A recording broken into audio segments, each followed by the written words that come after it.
Hi, I'm Saima. I am the head trainer at CareCraft-Academy. This is my series about real-life challenges faced in the health and social care sector that sometimes individuals feel afraid to disclose. So one more thing before we start. We will be maintaining confidentiality, and we have gained permission from providers to utilise these scenarios to raise awareness and improve practices. I was preparing to deliver emergency first aid training to a residential care home for the elderly in the south of England. Whilst I was preparing for the training and I was pairing my laptop up to the facilities provided, which was a TV, and ensuring that my workbooks and my pens were available for my group to document and to record the training session, I observed a particular client in the lounge area who refused to move out of that lounge area when he was asked by care workers. It was quite uncomfortable for me to watch, because what I'd noticed was that the care workers were quite overpowering. They were in the client's personal space.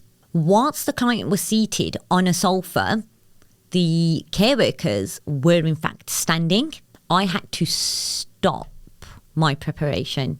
I could not help it. I went over to the care workers and I had explained that going into a client's personal space, becoming quite overwhelming, can result in behaviour that challenges. And it can, in fact, rather than diffusing the situation, it can have a negative impact on that particular resident.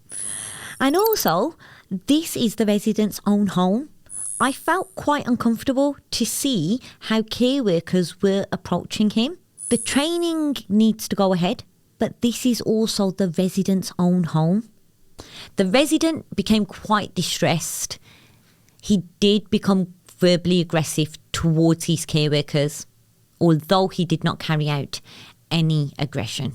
The care workers then took a step back, lowered down to his level, and spoke to him in a calm, empathic, compassionate way. Eventually, the resident was moved from the lounge area and he was taken into other shared facilities. This was early on during my training career. I lacked the confidence to speak up about it. What I should have done is ask the provider to provide us with alternative facilities, or what was the likelihood of that resident staying within the room during the first aid training? How would you feel if someone was in your personal space, raising their voice, demanding that you move out of that particular environment? How would that make you feel? How would it make your residents feel?